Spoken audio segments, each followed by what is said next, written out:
Tribes நேயர்களுக்கு வணக்கம். இன்றைய நிகழ்ச்சியில் நம்மோடு பேச பத்திரிகையாளர் திரு எழிலரசன் அவர்கள் இணைந்துள்ளார். வாருங்களோடு பேசுவோம். சார் வணக்கம். வணக்கம். சட்டப்பேரவையில் அதிமுகவோட எம்எல்ஏக்கள் ரெண்டு பிரிவாக காணப்பட்டாங்க. அதோட அந்த எம்எல்ஏக்களோட ஆதரவாளர்கள், மாவட்ட செயலாளரோட ஆதரவாளர்கள் அப்படின்னு கட்சியே ஒரு ரெண்டு பிரிவாக ஆகிற நிலையில் இருந்தது. இன்னைக்கு ரெண்டு பிரிவினரும் நடவடிக்கை எடுக்கணும் அவங்க மேலே அப்படின்னு சொல்லி மாற்றி மாற்றி கொடுத்த அந்த புகாரை திருப்பி வாங்கியிருக்கிறாங்க சபாநாயகர்கிட்ட இருந்து. இபிஎஸ் உடன் சேர்ந்து ரெண்டு பிரிவும் நேரில் சந்தித்து பேசியிருக்கிறாங்க, ஒன்றா ஆகிட்டதாக அறிவிச்சிருக்கிறாங்க. இந்த நிலையில் ஆனால் சிவி சண்முகத்தை தரப்புல இருந்து ஒரு தகவல் வந்திருக்குது, செய்தி ஊடகங்கள் போட்டுருக்குது. அதாவது அவர் உறுதியாக ராஜினாமா பண்ண போகிறதாகவும், பெரிய அதிருப்தியில் இருக்கிறதாகவும், விரக்தியில் இருக்கிறதாகவும் செய்திகள் வந்துட்டு இருக்குது. எப்படி இந்த இணைப்பு சாத்தியமாச்சு, யாரோட நலனுக்காக, இப்போ இதில் யார் வெற்றி பெற்றா இது எப்படி எடுத்துக்கிறது?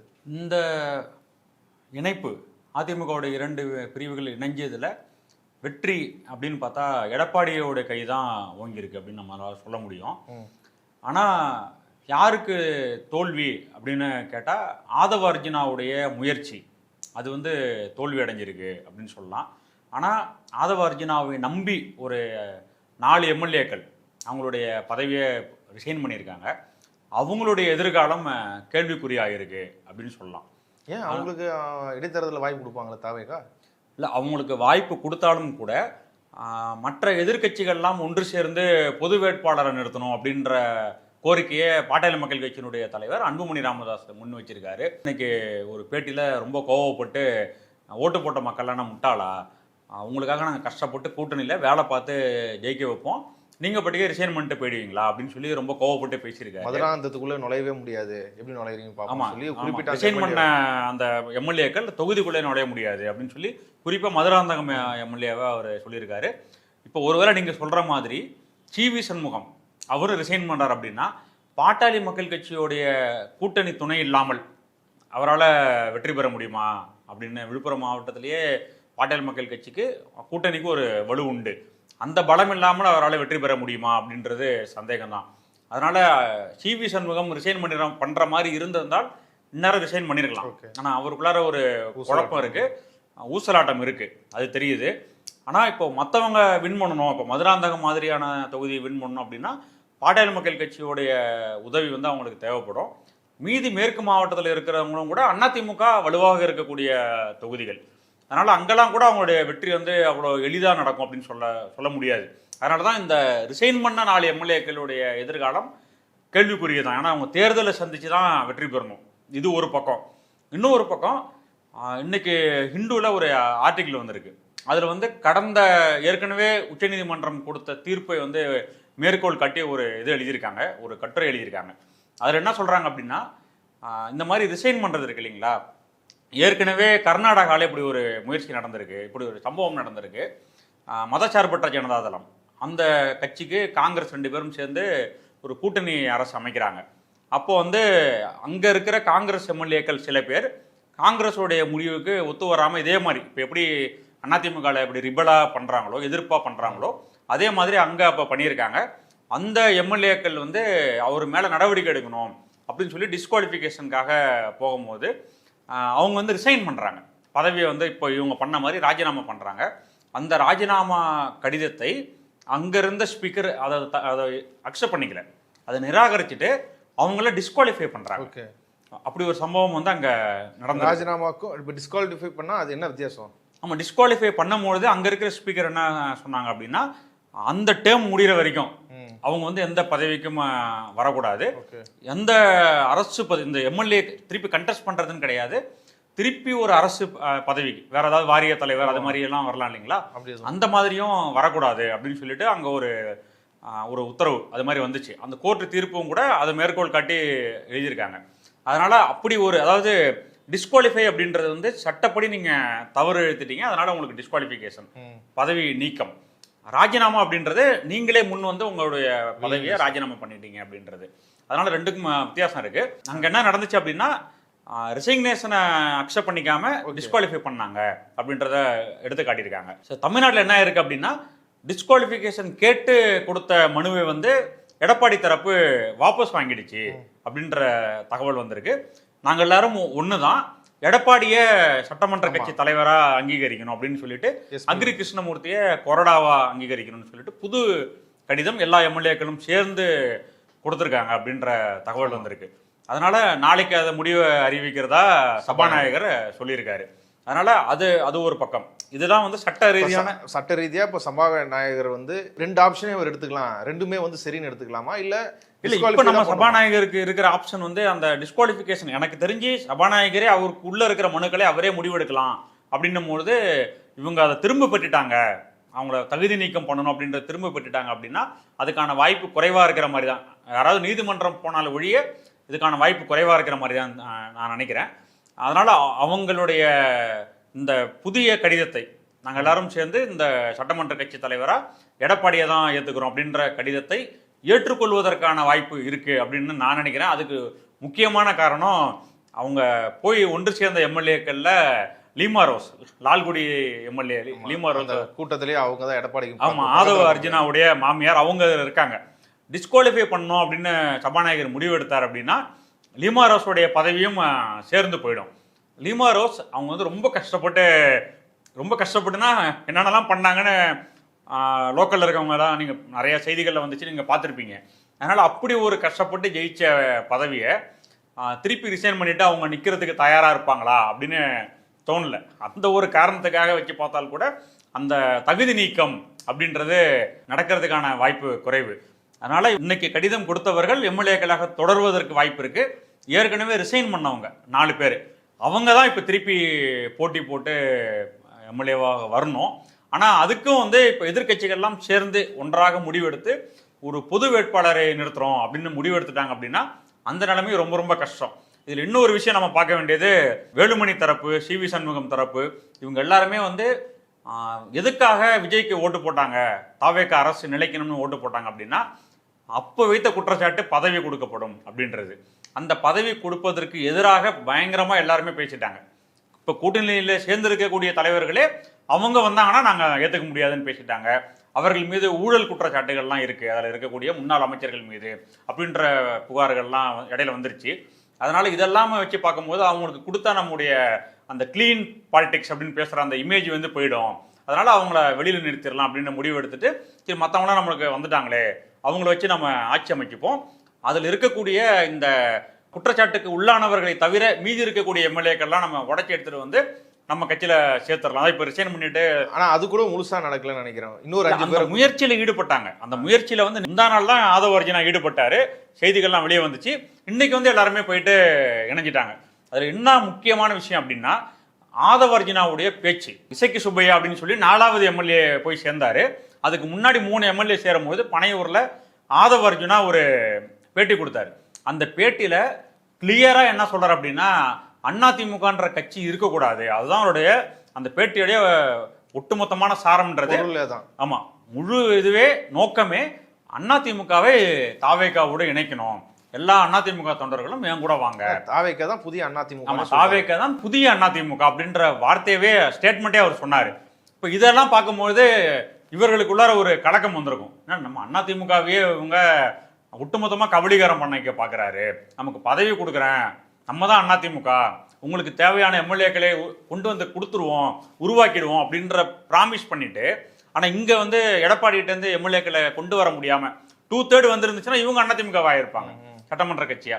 அப்போ அதை அவங்களால செய்ய முடியாததுனால இப்போ அவங்க பிளான் பி இருக்கிற எம்எல்ஏக்களை வந்து ரிசைன் பண்ண வச்சுட்டு அவங்கள மறுபடியும் போட்டி போட வச்சு ஜெயிக்க வைக்கலாம் அப்படின்ற முயற்சியில் இறங்கிட்டாங்க.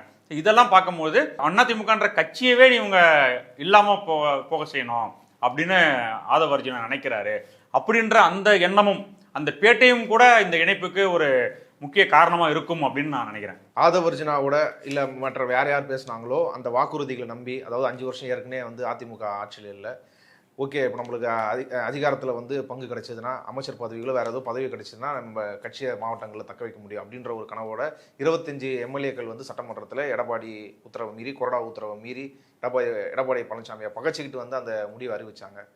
விஜய் அவர்களும் வந்து அதுக்கு முன்னாடி அது அப்போவே வந்து என்ன நடக்குன்றது தெரில, எடப்பாடியும் போய் சந்திச்சுட்டு வராரு, சிவி சண்முகமும் தனியாக கூட்டம் நடத்துறாரு, விஜய் போய் சிவி சண்முகம் பிரிவை போய் பார்த்து உத்தரவாதம் பண்ண பிறகு தான் அந்த இதில் வந்து அது நடக்குது.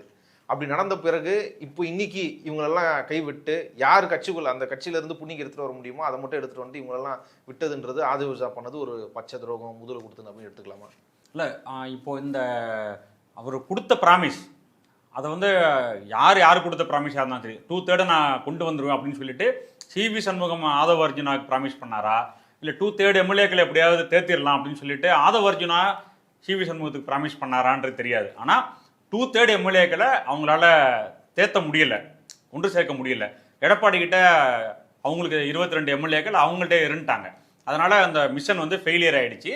ஆனால் இது எல்லாத்தையுமே எப்படி நியாயப்படுத்துறாரு, இது வந்து குதிரை பேரம் தான் அப்படின்னு எல்லா தலைவர்களும் சொல்றாங்க.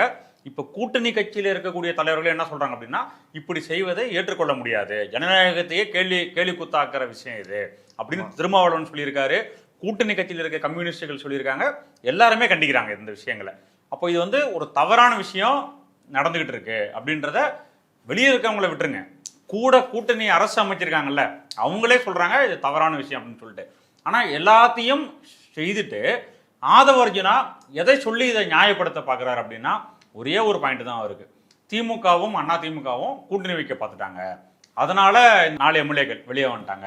அவங்கள போய் கேட்டிங்கன்னா என்ன சொல்றாங்க, பேட்டியில் கூட ஆதவ அர்ஜுனா என்ன சொல்றாரு, திமுகவோடு கூட்டணி வைக்க பார்த்தாங்க, அதை கேட்கும்பொழுது அது எப்படி நியாயமா இருக்க முடியும் அப்படின்னு சொல்லிட்டு அவர் ரொம்ப, அதாவது நடக்கவே கூடாத ஒரு விஷயம் மாதிரியும் திமுகவோடு அதிமுக கூட்டணி வைப்பது அரசியலே ஒரு பெரிய படுபாதக செயல் அப்படின்ற மாதிரி அது ஒன்றை சொல்லிட்டு அதுக்கு கீழே அதை ஒரு போர்வை மாதிரி வச்சுக்கிட்டு அதுக்கு எதை வேணா பண்ண முடியும் அப்படின்னு அவர் முடிவு பண்ணிட்டாரு. அதனால தான் இவ்வளோ பெரிய விஷயத்தை துணிஞ்சி அவர் செய்கிறாரு. இந்த நேரத்தில் வந்து ஒரு வரலாற்று செய்தியை நம்ம புரிஞ்சுக்கணும். அதிமுக திமுக அப்படின்றது வந்து 2 பேருமே திராவிட கட்சிகள் தான். அதாவது செயல்பாட்டு வடிவத்தில் 2 பேருக்கும் வித்தியாசம் இருக்கு, கொள்கையை புரிஞ்சுக்கிறதுல நடைமுறைப்படுத்துறதுல வித்தியாசம் இருக்கு. ஆனால் 2 கட்சிகளுமே வந்து திராவிட கட்சிகள் தான். இந்த திமுக அதிமுக 2 பேருமே சேர பார்த்துட்டாங்க அப்படின்னு சொல்லிட்டு என்ன ஒரு அநியாயத்தையும் செஞ்சிடலாம், மக்கள் அதை ஏற்றுப்பாங்க அப்படின்னு ஆதவ அர்ஜுனா நினைக்கிறார் அப்படின்னா அது ரொம்ப ரொம்ப தப்பு. அவருக்கும் சரி மற்றவர்களுக்கும் இது பெரிய தப்பு அப்படின்னு நினைக்கக்கூடியவர்கள் இருக்காங்கல்ல, அப்படி பூதாகரப்படுத்தக்கூடியவர்கள் இருக்காங்க. ஐயோ இப்படி நடக்குதா அப்படின்லாம் பேசுகிற பத்திரிகையாளர்களே இருக்காங்க, இவ்வளோ பெரிய மோசமான விஷயம் நடக்குது அப்படின்னு சொல்லிட்டு. ஆனால் அவர்களுக்கு தெரிந்திருக்கும், இருந்தாலும் நம்ம ஞாபகப்படுத்தலாம், நினைவூட்டலாம். ஏற்கனவே எம்ஜிஆர் உயிரோடு இருக்கும்போதே அதிமுகவும் திமுகவும் ஒன்று சேரணும் அப்படின்ற முயற்சியை எம்ஜிஆர் எடுத்திருக்காரு. திமுக தரப்புலேருந்து அந்த முயற்சி எடுக்கப்படலை, எம்ஜிஆர் எடுத்திருக்காரு. அதுக்கு காரணம் அப்போ இருந்த இந்திரா காங்கிரஸ், ஓகேங்களா, அவங்க வந்து திமுகவை அதிமுகவோடு சேர்ந்துட்டு அழிக்க பார்க்குறாங்க, அதே மாதிரி அதிமுகவை திமுகவோடு சேர்ந்துட்டு அழிக்க பார்க்குறாங்க அப்படின்ற எண்ணம் எம்ஜிஆருக்கு வந்து தமிழ்நாட்டில் நம்ம 2 பேரையும் அழிக்கிறதுக்கு இந்திரா காங்கிரஸ் முடிவு பண்ணுது, நம்ம 2 பேருமே ஒன்று சேர்ந்துடலாம் அப்படின்ற அந்த எண்ணத்தை முதல்ல வெளிப்படையாக அந்த முயற்சி எடுத்தவர் எம்ஜிஆர், ஓகேங்களா. மறைந்த பத்திரிகையாளர் சோலை அவர் எழுதின புத்தகத்தில் இதை பதிவு பண்ணியிருக்காரு. அந்த முயற்சியை வந்து இப்போ இருக்கிற திராவிடர் கழக தலைவர் வீரமணி அவங்கள அனுப்பி எம்ஜிஆர் தூது அனுப்பி கலைஞர்கிட்ட பேசியிருக்காங்க. 2 பேரும் பலமுறை 2 பேருக்கும் இடையில இவர் போய் பேசிட்டு வந்து எண்ணங்கள் பரிமாறப்பட்டிருக்கு. அதிமுகவும் திமுகவும் இணையற மாதிரியான சூழ்நிலை வந்த பொழுது அப்போ இருந்த மத்திய அரசினுடைய உளவுத்துறை இப்படி ஒரு இணைப்பு நடக்க போகுது அப்படின்றத தெரிஞ்சுக்கிட்டு இது எப்படியாவது தடுக்கணும் அப்படின்ற முயற்சியில் ஈடுபட்டு அதை தடுத்தார்கள் அப்படின்றத சோலை எழுதியிருக்காரு.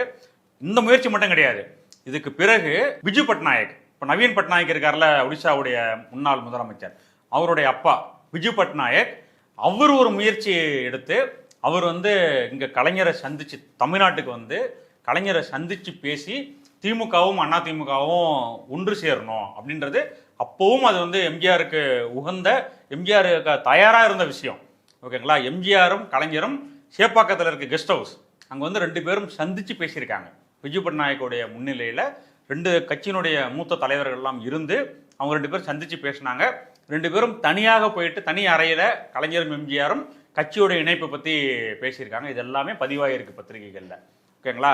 அதில் கண்டிஷன்ஸ், அந்த பிஜு பட்நாயக் பேசும்பொழுது கலைஞர்கிட்ட பேசும்பொழுது எந்தெந்த கண்டிஷன் அடிப்படையில் ஒன்று சேரலாம் அப்படின்னு சொல்லிட்டு சில கண்டிஷன்ஸை கலைஞர் முன்வைக்கிறாரு. அதை எம்ஜிஆர்ட்ட போய் பிஜு பட்நாயக் சொல்லும் போது இதுக்கு நான் ஒத்துக்கிறேன், கலைஞர் இப்படி சொன்னாரா அப்படின்னு கேட்டு ஆச்சரியப்பட்டு இதுக்கு நான் ஒத்துக்கிறேன் அப்படின்னு சொல்லி கலைஞர் சொன்னார் அப்படின்றதெல்லாம் பதிவாயிருக்கு பத்திரிகைகளில்.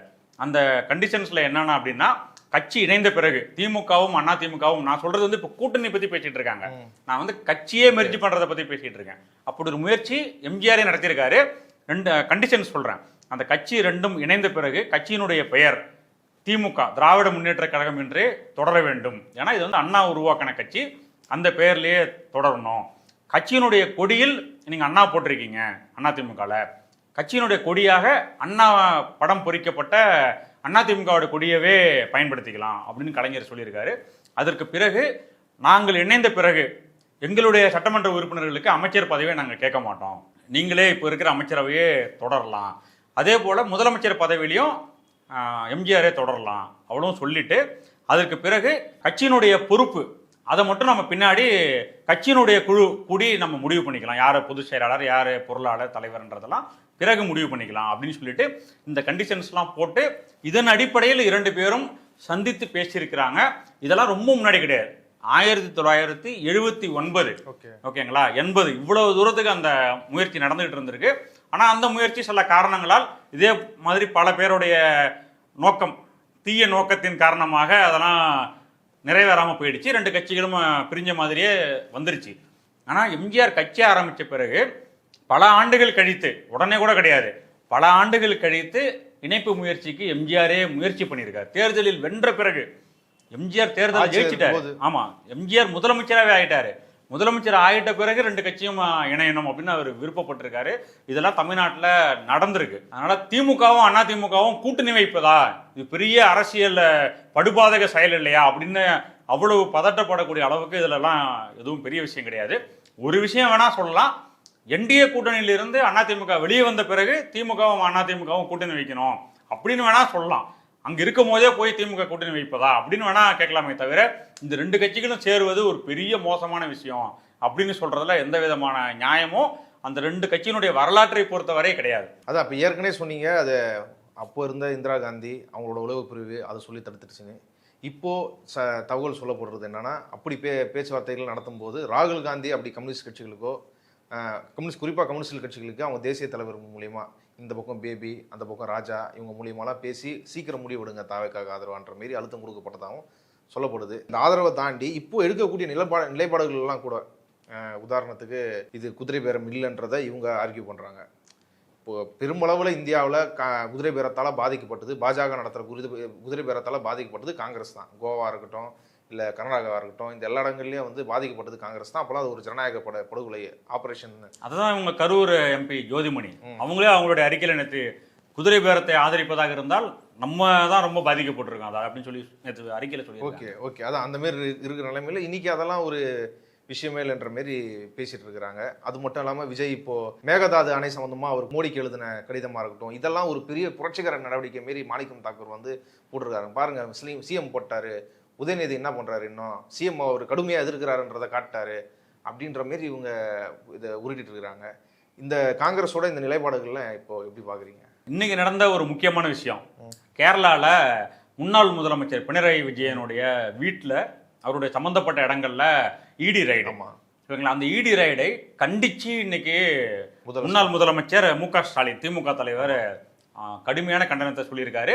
அந்த ரைடு நடத்தணும், அதாவது ஏன் பினராயி விஜயன் வீட்டில் மட்டும் ரைடு நடத்த மாட்டீங்க அப்படின்னு சொல்லிட்டு கேரளா நடந்த பிரச்சாரத்தில் பேசினது காங்கிரஸ் தலைவர்கள், குறிப்பாக ராகுல் காந்தி. ஏன் வந்து பினராயி விஜயனுடைய வீட்டில் மட்டும் நீங்கள் ரைடு நடத்த மாட்டீங்க அப்படின்னு சொல்லிட்டு பேசிட்டு இன்னைக்கு ரைடு நடந்திருக்கு. அதை கூட மு.க. ஸ்டாலின் அவருடைய கண்டனத்திலையும் சொல்லியிருக்காரு. பினராயி விஜயன் வந்து ரியாக்ட் பண்ணும்பொழுது, இடியை பற்றி சொல்லும் பொழுது அவரும் சொல்லியிருக்காரு, காங்கிரஸ் கட்சிக்காரங்க தான் ரைடு நடத்தணும் அப்படின்னு சொல்லி கேட்டாங்க, இன்னைக்கு ரைடு நடந்துருச்சு, அவங்களுடைய நோக்கம் இதுலேருந்து வெளியே வந்திருக்கு அப்படின்லாம் சொல்லி 2 தலைவர்களுமே சொல்லியிருக்காங்க. ஆக அந்த ரைடை இங்க இருக்கக்கூடிய சிபிஎம் கண்டிச்சிருக்காங்க. அங்க கேரளால பெரிய கலவரமே பண்ணிட்டாங்க. இடி ஆபீசர்ஸ் வந்த வாகனத்தை செங்கல்லாம் வச்சு அடிச்சு கண்ணாடிலாம் நொறுக்கி விட்டுருக்காங்க. அந்த அளவுக்கு. ஆனா நீங்க இங்க யோசிச்சு பாருங்க, தமிழ்நாட்டில் திமுக ஆட்சியில் இருக்கும் போது இதே மாதிரி ஒரு இடி ரைடு நடந்து இப்படி ஒரு கலவரத்தை திமுக தொண்டர்கள் செஞ்சிருந்தாங்க அப்படின்னா எப்படி ரியாக்ட் பண்ணிருக்கும் தாவேகா இல்லை எதிர்கட்சிகள்? இப்போ பெரிய ரைடு, ஊழலுக்காக பயப்படுறாங்க, மாட்டிப்போன்னு பயப்படுறாங்க அப்படிதான் பேசியிருப்பாங்க.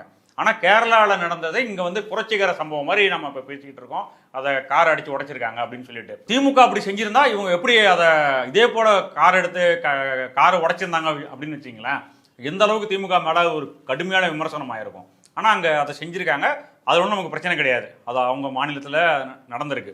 ஆனால் அதை கண்டித்து கூட்டணியில் இருக்காங்க. நீங்கள் ஆட்சி அமைப்பதற்கு 4 எம்எல்ஏக்கள் கொடுத்துருக்காங்க கம்யூனிஸ்டுகள். முதல்ல அவங்க தான். ஆமாம், முதல்ல போனவங்க. அதில் 2 எம்எல்ஏக்கள் சிபிஎம்முடைய எம்எல்ஏக்கள். ஒரு கண்டன அறிக்கை கூட, கண்டன ட்வீட் போடலாம்ல, இது மாதிரி வந்து குறிவைத்து பினராயி விஜயன் மீது நீங்கள் இது பண்ணுறீங்க, இடி ரெய்டு நடத்துறீங்க. ராகுல் காந்தி கோச்சு பாருல. அதுதான். அப்போ அதுதான் உங்களுடைய கூட்டணிக்குள்ளார எவ்வளோ முரண்பாடுகள் இருக்குது அப்படின்றதுக்கு இது ஒரு உதாரணம். இன்னொரு உதாரணம், நீங்களே இப்போ சொன்ன மாதிரி மேகதாது அணை. மேகதாது அணையை நாங்கள் கட்டியே தீருவோம், அங்கே வந்து நாங்கள் மேகதாது அணை கட்டுவதற்கு நாங்கள் அடிக்கல் நாட்டுவோம், இதை தடுப்பதற்கு, இதை கூடாது என்று சொல்வதற்கு தமிழ்நாட்டுக்கு உரிமையே கிடையாது அப்படின்னு பேசினது டிகே சிவகுமார். துணை முதலமைச்சராக, கர்நாடக துணை முதலமைச்சராக இருந்தவர் இப்பொழுது முதலமைச்சராகவே வரப்போறார். அதாவது தமிழ்நாட்டுக்கு இப்படி ஒரு விஷயம், ஒரு கெடுதலை செய்வேன் அப்படின்னு உறுதியா சொன்னவரை முதலமைச்சராகவே அங்கே ப்ரமோஷன் கொடுக்குறாங்க. யார்? காங்கிரஸ். அப்ப அது எந்த அளவுக்கு தமிழ்நாட்டுக்கு கேடு விளைவிக்கக்கூடிய விஷயம், இதையும் விஜய் கண்டிக்கல. இதை வந்து மோடி கிட்ட, இது திமுக மேல இந்த விமர்சனம் வந்திருக்குது. எதுக்கு நீங்க ஒன்றிய அரசு கிட்ட போய் கோரிக்கை வைக்கிறீங்க? உங்க கூட்டணியில தானே காங்கிரஸ் இருக்கு, காங்கிரஸ் கிட்ட பேசுங்கன்னு அப்போ வந்தது. இப்போ விஜய் இருக்காரு. இல்ல அதுதாங்க, இப்போ உங்க கூட்டணியில இருக்கிறாங்க, நீங்க வந்து அவ்வளோ ராகுல் காந்தியை கொண்டு வந்து வச்சுட்டு தான் நீங்க பதவி பிரமாணமே பண்ணீங்க. யாரு வந்து கட்டுவோம் அப்படின்னு தீவிரமா இருக்காங்களோ அவரே முதலமைச்சராகவே ஆக்குறாங்க. அந்த டிகே சிவகுமார் என்ன சொன்னார் அப்படின்னா, தமிழ்நாட்டுக்கு வந்திருந்தப்போ விஜயை பத்தி, விஜய் வந்து ஒரு இம்மெச்சூர் பொலிட்டிஷியன், அவருக்கு மெச்சூரிட்டி பத்தாது அப்படின்னு சொன்னவர் இன்னைக்கு அங்க கர்நாடகாவில் முதலமைச்சராக போறார். நான் கட்டியே தீருவேன் அப்படின்னு சொல்லி ஒத்த காலில் நின்றுட்டு இருக்கார். அதை கண்டிச்சு பேச சொன்னா அது வந்து தமிழ்நாடு அரசின் சார்பில் டிகே சிவகுமாரோட ஸ்டேட்மெண்ட்டை கண்டிக்கல. காங்கிரஸ் கட்சி தலைவர்கள் அவங்க என்ன சொல்றாங்கன்னா, மோடி தடுத்து நிறுத்தணுமா, மோடி வந்து இந்த இதுக்கு ஒப்புதல் கொடுக்கக்கூடாது அப்படின்னு சொல்லிட்டு மாணிக்கம் தாகூர் ஒன்றிய அரசுக்கு வேண்டுகோள் விடுக்கிறார். ஏன்னா அவரு தான் காங்கிரஸே பெரிய தலைவர் மாதிரி பேசிட்டு இருப்பாரு. அவரு தான். ஆமா, அவரு தான் வந்து ரொம்ப ஃபிட்டான ஆட்கள் அவங்களாம். ஆமா, அவ்வளவு பெரிய செல்வாக்குள்ள ஆள் மாணிக்கம் தாகூர். அவ்வளவு தூரம் ஏன் ஒன்றிய அரசிட்ட போயிட்டு காங்கிரஸ் கொடுக்குற மனுவை மோடி நிராகரிக்கணும் அப்படின்னு கேட்கறதை விட இவரே டிகே சிவகுமார்கிட்ட பேசி இது மாதிரிலாம் பண்ணாதீங்க, இல்லை ராகுல் காந்திகிட்ட சொல்லிட்டு இதெல்லாம் தமிழ்நாட்டு மக்களுக்கு தமிழ்நாட்டோட உரிமையில தலையிடுற விஷயம், தமிழ்நாட்டு மக்கள் ஏற்றுக்க மாட்டாங்க, வேணாங்க அப்படின்னு சொல்லி சிம்பிளாக இங்கேயே முடிக்கலாமே. அதெல்லாம் அவங்க முடிக்கல. இப்படி முரண்பாடான விஷயங்கள் காங்கிரஸ் கட்சியில இருக்கட்டும். இன்னொரு விஷயம், ஒரு முதல்வர் ஸ்டாலின் வந்து ஏற்கனவே சொல்லும் போது இது போலி பாஜக எதிர்ப்புன்னு விமர்சித்த போது எல்லாரும் என்ன சொன்னாங்கன்னா, ரொம்ப அவசரமா வந்து திமுக வந்து ட்ரிகர் அழுத்துது அப்படின்ற மாதிரி சொன்னாங்க. ஆனா இன்னைக்கு வந்து காங்கிரஸோட உயர்கல்வித்துறை அமைச்சர், டிவிகே அமைச்சரவையில் விஸ்வநாதன், ஆமா, அவர் வந்து வேந்தரா வந்து முதல்வரே இருப்பாருன்னு கொண்டு வரப்பட்ட அந்த விஷயத்தை வந்து அது பழைய கொள்கை, அரசோட கொள்கை, அதை நாங்கள் பின்பற்றணும் அவசியம் இல்லைன்னு சொல்லி மாநிலத்தோட உரிமையை வந்து, அதாவது அது என்ன, அந்த பேட்டியை பார்க்கும்பொழுது ரொம்ப தெளிவா அந்த ரிப்போர்ட்டர் கேட்கிறாரு, பல்கலைக்கழகத்தினுடைய வேந்தரா மாநிலத்தினுடைய முதலமைச்சர் தான் இருப்பார் அப்படின்ற அந்த சட்ட மசோதா அது வந்து கடந்த ஆட்சியில வந்துச்சு, நீங்க அதுக்கு என்ன செய்வீங்கன்னு கேட்கும்பொழுது கேள்வியை நல்லா உள் வாங்கிட்டு கடந்த ஆட்சியினுடைய நிலைப்பாடே இப்போ, ஆமா இப்ப இருக்கிற ஆட்சியினுடைய கொள்கையா தொடரணும்னு அவசியம் கிடையாது அப்படின்னு சொல்லிட்டு காங்கிரஸை சேர்ந்த தாவேக அரசனுடைய உயர்கல்வித்துறை அமைச்சர் விஸ்வநாதன் அவர் வந்து சொல்றாரு. அப்படி சொன்னதுக்கு விடுதலை சிறுத்தைகளுடைய பொதுச் செயலாளர் ரவிக்குமார் அவர் அதுக்கு மறுப்பு தெரிவிச்சிருக்காரு. அதே மாதிரி சிபிஐ வீரபாண்டியன் அவர்களும் மறுப்பு தெரிவிச்சிருக்காங்க. அதாவது அந்த ஸ்டேட்மெண்ட்டை வந்து எந்த அளவுக்கு தமிழ்நாடு வந்து அப்படி ஒரு மசோதாவை சட்டமன்றத்தில் நிறைவேற்றி அது வந்து போயிட்டு அங்கே ஒப்புதலுக்காக காத்துக்கிட்டு இருந்த ஆளுநர்கிட்ட அது கொடுக்க முடியாமல் போன உடனே சுப்ரீம் கோர்ட் வரைக்கும் போயிட்டு அந்த மசோதாவுக்கு ஒப்புதல் கேட்டு வாங்கிட்டு வந்திருக்காங்க. இப்போ எவ்வளோ சட்ட போராட்டத்துக்கு இடையில அது நடந்திருக்கு. அதை வந்து ஏதோ போகிற போக்கில் அவரோட சீரியஸ்னஸ் புரிஞ்சுதானே அதை பேசணும். அது வந்து அதே நிலைப்பாடை தொடரணும்னு அவசியம் கிடையாது. விஜய் முடிவெடுப்பாரு, புதிய முதலமைச்சர் அவர் சொல்றதுதான் புதிய கொள்கை அப்படின்னு சொன்னா அது ஒரு மாநிலத்தோட கொள்கையில, ஒரு கட்சியோட கொள்கை கிடையாதுல்ல, மாநில உரிமை. அப்புறம் மாநில உரிமைகள் அப்படின்ற விஷயத்துல காங்கிரஸ் எந்த அளவுக்கு அக்கறையோடு இருக்காங்க அப்படின்றதான் இதுல இருந்து தெரியுது. அதுல இன்னொரு விஷயம், கூட்டணிக்கும் அதாவது இந்த அரசு வந்து எந்த அளவுக்கு ஒரு சிங்கே இல்லாம, ஒன்றுக்கொன்று தொடர்பே இல்லாம கூட்டணி கட்சிகள் இந்த கலந்து ஆலோசிக்கிறது பேசுறது, அதெல்லாம் இல்லாம செயல்படுறாங்க அப்படின்றதுக்கு இன்னொரு உதாரணம். கூட்டணி கட்சிகளோடு வந்து ஒருங்கிணைப்பு இல்லை அப்படின்றதுக்கான உதாரணமா இப்போ அவங்க விவசாயிகளுக்கு தாவேக அரசு 50,000 ரூபாய் வரைக்கும் கடன் வாங்கியிருக்கிற விவசாயிகளுக்கு நாங்கள் கடனை தள்ளுபடி பண்றோம். 50,000 ரூபாய் வரைக்கும், அதுவும் சிறு விவசாயிகளுக்கு அதுல 50% தள்ளுபடி பண்றோம் அப்படின்னு சொல்லிட்டு அறிவிப்பு கொடுத்திருக்காங்க. இதுக்கு இப்ப பலமான எதிர்ப்பு டெல்டா விவசாயிகள், பொதுவான விவசாயிகள் முழுக்க போராட்டம் பண்ணுது, எல்லாரும் பேசுறாங்க. ஆமா, கட்சிகள் எதிர்ப்பு தெரிவிக்குது. இல்ல நான் சுட்டி காட்ட வேண்டிய விஷயம், நீங்க வந்து கம்யூனிஸ்ட் கட்சிகளை கூட்டணியில் வச்சிருக்கீங்க. அதே மாதிரி பாபநாசத்தை சேர்ந்த IUML எம்எல்ஏ அவர் வந்து அமைச்சராக அவங்க அணியில் இருக்காரு. இவங்க கூடலாம் பேசி இப்படி ஒரு முடிவு எடுக்கலாமா, விவசாயிகளுடைய கடனை நாங்கள் தள்ளுபடி பண்ண போறோம் அப்படின்னு சொல்லிட்டு கேட்டிருந்தாலே அவங்களே இதுக்கான விஷயத்த சொல்லியிருப்பாங்க. இப்படி பண்ண எதிர்ப்பு வரும், இப்படி பண்ணலாம் அப்படின்னு ஏதாவது ஒன்று சொல்லியிருப்பாங்க. யாரிடமே கலந்து கூட்டணி அரசு அப்படின்றதுக்கு என்ன மீனிங்? கூட்டணியில் அவங்களாம் அவங்கவுங்க துறையில் அமைச்சராக இருப்பாங்க, நீங்கள் படி உங்க முடிவை அறிவிச்சிக்கலாம் அப்படின்னு கிடையாது. எல்லாரோடையும் கலந்து பேசிட்டு தான் ஒரு முடிவை அறிவிக்க முடியும். இது மாதிரி முக்கியமான விஷயங்கள், ஓகேங்களா? அப்படி அவங்களுடைய முடிவை நீங்கள் கேட்காம அறிவிச்சதுனால தான் இன்னைக்கு கம்யூனிஸ்ட் கட்சியினுடைய விவசாயிகள் சங்கம் CPM அவங்களுடைய விவசாயிகள் சங்கமே எல்லா ஊர்லயும் போராட்டம் நடத்திட்டு இருக்காங்க. ஆனா இங்க சண்முகம், மாநில செயலாளர் சண்முகம் இருக்காருல்ல, என்ன சொல்றாரு, MK ஸ்டாலின் என்ன சொன்னாரு, 6 மாசம் வரைக்கும் நான் டைம் கொடுக்குறேன் புதிய அரசுக்கு, அதுக்கப்புறம் தான் நான் கேள்வி கேட்பேன் அப்படின்னு சொல்லிட்டு இப்பவே அவரு கேள்வி கேட்கிறாரு, கொஞ்சம் பொறுமையா இருக்கணும் அப்படின்னு சொல்லிட்டு அவரு அட்வைஸ் பண்றாரு சண்முகம். ஆனா அவர் என்ன பண்றாரு, இப்போ புதிய அறிவிப்பு விவசாயிகளுக்கு வந்து 50,000 ரூபாய் அது வரைக்கும் தான் தள்ளுபடி அப்படின்னு சொன்ன உடனே அவருடைய கட்சியில இருக்கிற விவசாயிகள் சங்கம் இப்ப போராடிட்டு இருக்கு. ஆமா, இப்ப நீங்க தானே அட்வைஸ் பண்ணீங்க அமைதியா இருக்க சொல்லி, அப்ப இப்ப எதுக்கு போராட்டம் நடத்துறீங்க? அப்போ ஒரு முக்கியமான பிரச்சனை, மக்களுக்கு நெருக்கடி வரக்கூடிய பிரச்சனை வரும்போது எதிர்கட்சிகள்னா சும்மாவே அமைதியா இருப்பாங்களா? ஸ்டாலின் அதுக்கு ரியாக்ட் பண்ணாரு, தமிழ்தாய் வாழ்த்து 3ஆவதா பாடப்பட்டுச்சு, அதுக்கு ரியாக்ட் பண்ணாரு. சட்டம் ஒழுங்கு சீர்குலைஞ்சி சின்ன குழந்தைகள் வரைக்கும் கற்பழிக்கப்படுறாங்க, பாலியல் பலாத்காரம் அதிகமா இருக்கு, கொலைகள் அதிகமா இருக்கு, அதுக்கு ரியாக்ட் பண்றாரு. இந்த மாதிரி முக்கியமான விஷயத்தை கூட பேசக்கூடாது, 6 மாசம் வரைக்கும் சும்மா மியூட்ல இருக்க முடியும் எதிர்கட்சியா இருக்கக்கூடிய கட்சி. அவர் அந்த தமிழ்தாய் விஷயத்துக்கும் ஒரு ஸ்டேட்மெண்ட் கொடுத்துட்டாங்களே, 2வது முறையா அமைச்சர்கள் பதவியேற்றாங்களே 2வது செட்டு, அப்போயும் வந்து தமிழ்தாய் கடைசியா பாடப்பட்டது தமிழ்தாய் வாழ்த்து. அப்பவே வந்து தாவேக்கால இருந்து விளக்கம் கொடுக்கறதுக்கு முன்னாடி முதல் விளக்கம் கொடுத்தது வந்து சண்முகம் வந்து விளக்கம் கொடுக்குறாரு. இல்ல இப்போ திமுக தரப்புல இருந்து கேள்வி கேட்டா எப்படி இருக்கும், எங்களை 6 மாசம் நீங்க அமைதியா இருக்க சொன்னீங்க, நீங்க எதுக்குங்க போய் போராட்டம் பண்ணிட்டு இருக்கீங்க, விவசாயிகள்லாம் போராட்டம் பண்ணிட்டு இருக்காங்க, நீங்க எதுக்குங்க செஞ்சுக்கிட்டு இருக்கீங்க, நீங்களும் அமைதியா இருக்க வேண்டியதானே அப்படின்னு கேட்க முடியுமா? ஏன்னா விவசாயிகளுக்கு வந்து இந்த வர மாசம், இப்போ ஜூன் மாசம் எப்போதுமே மேட்டூர் அணையை திறப்பாங்க, தண்ணி வந்த பிறகு விவசாய பணிகள் ஆரம்பிச்சிடும். அப்போ அதுக்குள்ளார விவசாயிகளுடைய கடனை தள்ளுபடி பண்ணி புது கடனை கொடுத்தாதான் அவங்க மேற்கொண்டு விவசாய பணிகளை செய்ய முடியும்.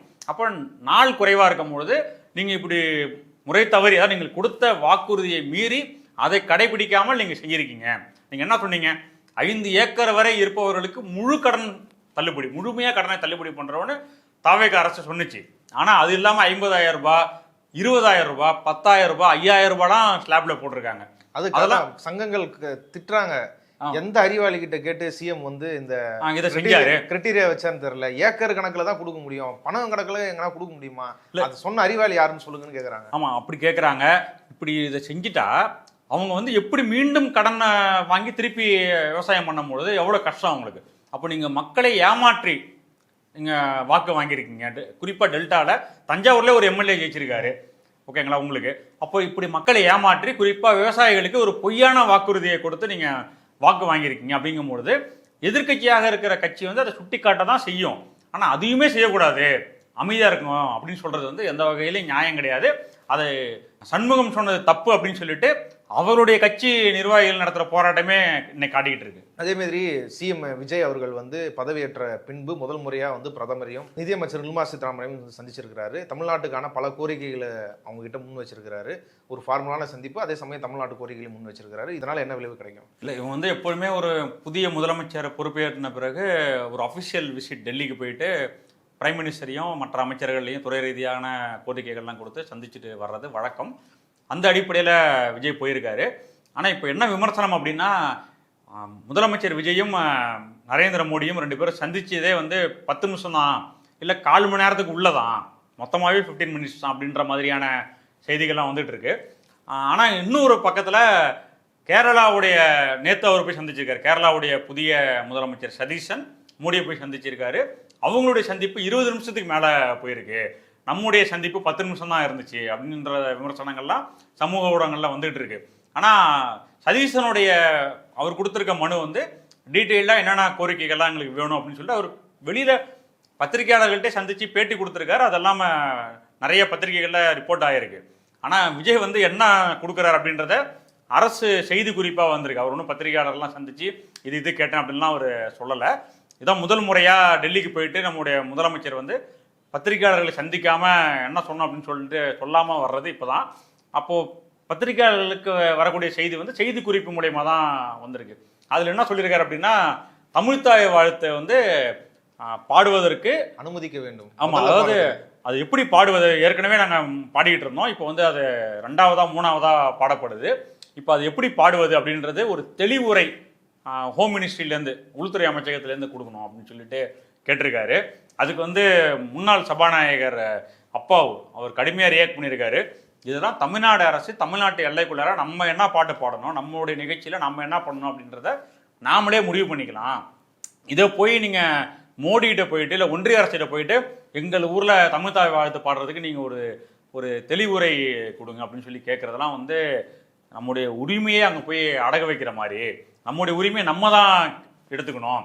அவங்க என்ன சொல்கிறது நம்மள்கிட்ட, இந்த பாட்டை முதல்ல பாடுங்க 2வது பாடுங்க அப்படின்னு அவங்க என்ன முடிவு பண்ணுறது. இந்த பாட்டை பாடணுமா, சரி நாங்கள் பாடுறோம், நாங்கள் எங்கள் பாட்டை தான் முதல்ல பாடுவோம் அப்படின்னு சொல்கிறதுக்கு நீங்கள் ஏன் போய் அங்கே கேட்குறீங்க அப்படின்றத திமுக தரப்புலேருந்து கேள்வி எழுப்பிக்கிட்டு இருக்காங்க. அது நியாயமானதும் கூட. அதனால் இவருக்கு என்ன செய்கிறதுன்னு தெரியாமல் இங்கே ஒரு எதிர்ப்பு வந்துருச்சு. அந்த குரலை போய் நாங்கள் கேட்குறோம், உரிமையை கேட்குறதா நினச்சிக்கிட்டு போயிட்டு எதை செய்யக்கூடாதோ அதை செஞ்சுட்டு வந்துருக்கு. இது எதுக்கு அங்கே போய் கேட்குறாரு? ஏற்கனவே ஜனவரியிலே இப்படி ஒரு அரசாணை வந்திருக்கு அப்படின்னு சொல்லி நீங்க டிசைட் பண்ணி சொல்லுங்கன்னு எத்தனை பேர் அவர்கிட்ட கொடுக்குற மாதிரி அவங்கள்ட்ட போயிட்டு நீங்க எங்களுக்கு சொல்லுங்க அப்படின்னு கேட்கறாரு. இவங்க போயிட்டே பாட வேண்டியதானே. ஏற்கனவே அவங்க என்ன சொன்னாலும் அது ஏத்துக்கணும்ல, அவங்க சொன்னது மறுக்க முடியாதுல்ல. அது ஆமா, ஏற்கனவே திமுக அரசு என்ன பண்ணுங்க, நீங்க என்ன சொன்னாலும் எங்களுடைய ஊரில் எங்களுடைய மரபு இதுதான், நாங்க இப்படிதான் பின்பற்றுவோம் அப்படின்னு சொல்லி திமுக அரசு செஞ்சாங்க. அப்ப இருந்த கவர்னரை எதிர்த்து கடுமையான போராட்டம் சட்டமன்றத்துக்கு உள்ளேயே நடந்துச்சு. அப்போ அது மாதிரி நீங்கள் பண்ணுறதை விட்டுட்டு இது ஒரு உரிமை, அதாவது இவர் வந்து வெளியில் மேடையில் பேசும்போது பயங்கரமாக பேசுகிறாரு விஜய், பெரிய போராளி மாதிரி நாங்கள் அப்படியே உடனே செஞ்சிருவோம் அப்படின்ற மாதிரி. ஆனால் எல்லா பிரச்சனைகளுக்கும் அங்கே போயிட்டு இப்போ என்ன மேகதாது பிரச்சனைக்கும் நான் போய் கேட்டுக்கொள்கிறேன், நீங்கள் வந்து ஒன்றிய அரசு மத்திய அரசு அனுமதி கொடுக்கக்கூடாது, கர்நாடகாவுடைய அந்த ப்ரப்போசலுக்கு நீங்கள் அனுமதி கொடுக்கக்கூடாது அப்படின்னு கேட்டுக்கிறேன் அப்படின்னு சொல்லி சொல்கிறாரு. அதே மாதிரி தமிழக மீனவர்கள் ஒரு 58 பேர் அங்கே இலங்கையில் கைது செய்யப்பட்டிருக்காங்க, 266 படகுகள் அங்கே பறிமுதல் செய்யப்பட்டிருக்கு, அதை மீட்டு கொடுக்கணும் அப்படின்னு சொல்லிட்டு நான் கேட்டுக்கொள்கிறேன் அப்படின்றாரு. இந்த கேட்டுக்கொள்கிறேன்றது தான் ஏற்கனவே இருந்தவர்களும் செய்தார்கள். அப்போ நீங்கள் வந்து அதை மீறி நான் பயங்கரமாக விஜய் வந்தாருன்னா படத்தில் வர மாதிரிலாம் சம்பவம் நடக்கும் அப்படின்னு நினச்சிட்டு ஓட்டு போட்டவங்க. இதுதான் யதார்த்தம். நம்மள்கிட்ட இருக்க மாநில அரசனுடைய பவர் அது வந்து ரொம்ப ரொம்ப குறைவான, ரொம்ப லிமிட்டடான பவர் தான் நம்மள்கிட்ட இருக்குது அப்படின்றத அந்த சீட்டில் போய் உட்காந்தாதான் தெரியும்.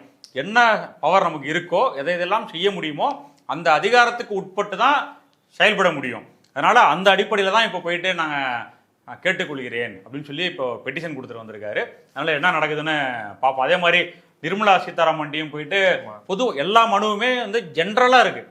இப்போ நிர்மலா சீதாராமன்ட்ட ஸ்பெசிஃபிக்காக எதுவுமே சொல்ல, அதுலேயும் குறிப்பாக பிஎம் ஸ்ரீ வந்து நடைமுறைப்படுத்தணும் அப்படின்னு சொல்லிட்டு நமக்கு கடிதம் வந்துருச்சு. தமிழ்நாடு அரசுக்கு ஒன்றிய அரசுலேருந்து கடிதம் வந்துருச்சு. தர்மேந்திர பிரதான் ஒரு 2-3 நாளைக்கு முன்னாடி தமிழ்நாட்டுக்கு வந்திருந்தப்போ விஜய் வந்து, அதாவது தமிழ்நாடு அரசு விஜயோட அரசு எங்களுக்கு கூட இணக்கமாக இந்த விஷயத்தில் செயல்படும் அப்படின்னு நான் நம்புகிறேன் அப்படின்னு சொல்லிட்டு போயிருக்காரு.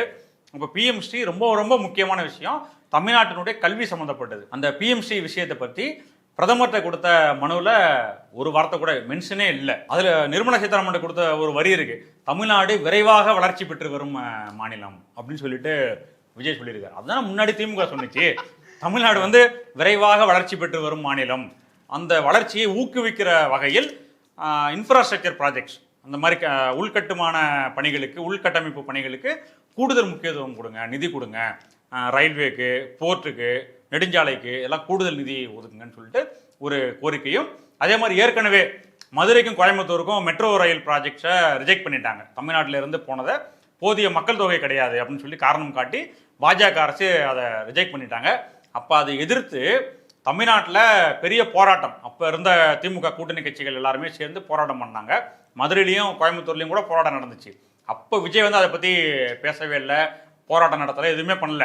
ஆனா இப்போ அதே கோரிக்கை கொண்டு போய் திருப்பி கொடுக்குறாங்க. அன்னைக்கு நீங்க கண்டிச்சிருக்கலாம்ல, அன்னைக்கு நீங்க அமைதியா இருந்தா. அப்ப திமுக காரர்கள் அதை சொன்னாங்க, நீங்க ஏன் பேச மாட்டீங்க? போராட்டம் பண்ணாங்க. ஆமா, ஆட்சியில் இருக்கும்போது போராட்டம் பண்ணாங்க. அப்போ தாவே கையா அமைதியா இருக்குன்னு கூட கேட்டாங்க. ஆனா இன்னைக்கு நீங்க அதே கோரிக்கையை கொண்டு போய் கொடுத்துட்டு வந்திருக்கீங்களே, அன்னைக்கு அதை ரிஜெக்ட் பண்ணும்போது நீங்க போராட்டம் பண்ணிருக்கலாம்ல. எதுவுமே கிடையாது. இப்போதான் வந்து எது ரியாலிட்டியோ, எது நிதர்சனமோ, யதார்த்தமோ அதுக்குள்ளார இப்போதான் அவங்க எட்டி பார்க்குறாங்க.